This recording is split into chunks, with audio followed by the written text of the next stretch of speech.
So, how did you go about planning the show and choosing those particular songs to sing from your mother's repertoire? Okay, so this show was written by Ken and Mitzi Welch, who wrote all the Carol Burnett shows. And we just went through my mother's entire library, and we picked and chose and talked and whatever, and we put it together. It took 6 months that we really, really, really went through the library, and with Ken and Mitzi directing it and writing every single word. And it was carefully chosen and really, put together like a theater piece. You did an amazing job. Oh, thank you. Really wonderful. I've always wanted to see the show, too. Oh, thank you. Yeah. What is the most memorable memory you have of seeing your mom perform live? I've got too many.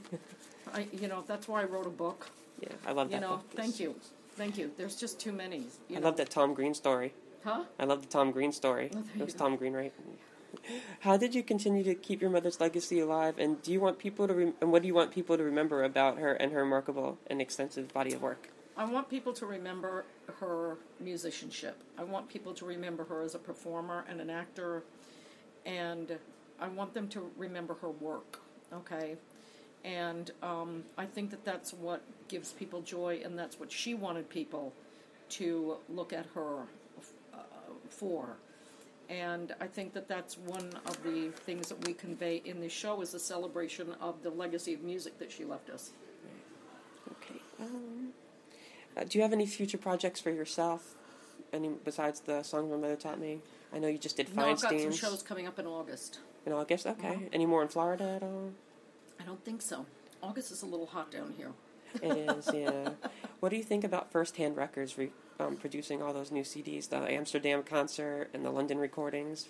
I don't know because they never ask me anything. They just come out and they do them, and then it's sort of, sometimes we have to put our foot down, and sometimes, Yeah. Well, if you know John Fricke's behind it, then it'll be good. Yeah, they'll be really He's such good. a great guy. Yes. And the last question, what advice would you like to give to students at Broward College who want to pursue acting and singing? I want them to, if you want to go into this business, you have to learn to do it all. Don't learn how to be vocal aerobics and stand on a stage and not do anything else but that. And I think that is, although I like American Idol, X Factor, and The Voice, that's all they can do. And so that's why they're not going to ever get cast in a Broadway show, because there is something in between the songs called dialogue, and you have to be an actor.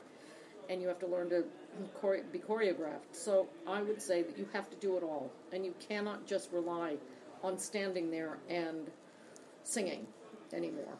Right. Well, thank you for your advice.